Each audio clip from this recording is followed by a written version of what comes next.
Magandang araw sa inyong lahat mga followers at viewers namin. Maraming salamat nga pala sa patuloy na suporta sa aming mga content. Ngayong araw na ito ay mag-vlog muna si ako. Gusto ko lang i-share ang magagandang view dito. Di ba kay sarap lang talaga gumising sa ganito kaganda na tanawin? Yung tipong pagbukas mo ng wintana, si Haring Araw sa iyo nakatingin. Tapos may isang tasa ka ng kape, umuusok-usok pa. Kay sarap higupin.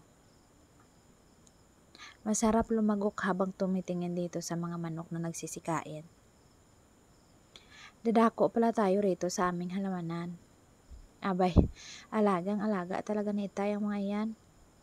May mais, may okra, may talong, may sitaw at iba pa.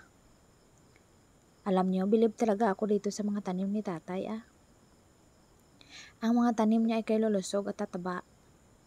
Samantalang yung sa akin doon parang malalanta. Ako lang yata ang tumataba.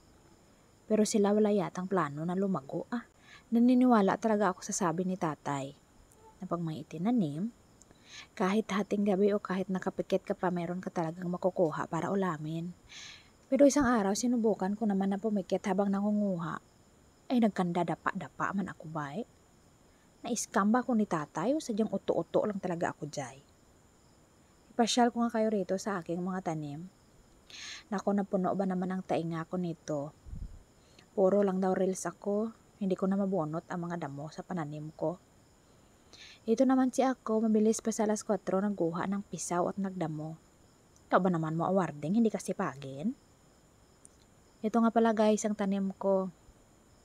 May alugbati, may kadyos, may ukra at saka itong pepino. Malinis na ito guys. Wala na mga ligaw na damo. Yung before nito hindi ko na video dahil talagang makakuha na ako ng award ko. May bunga na nga itong pepino. Hindi ko lang sinabi sa anak ko. Kasi paborito niya ito. Pag sinabi ko sa kanya na may bunga na, baka hindi na ito lumaki. Dahil oras-oras niya itong mabalikan. Tapos sa tuwing may dadaan, tatawagin niya at ipagmamayabang niya talaga ang bunga na iyan. O siya, hanggang dito na lang muna. Sana ito natuwa naman kayo sa aking vlog na ito. Maraming salamat po sa inyong panonood at sana wag kayong magsawa sa aking pagmumukha.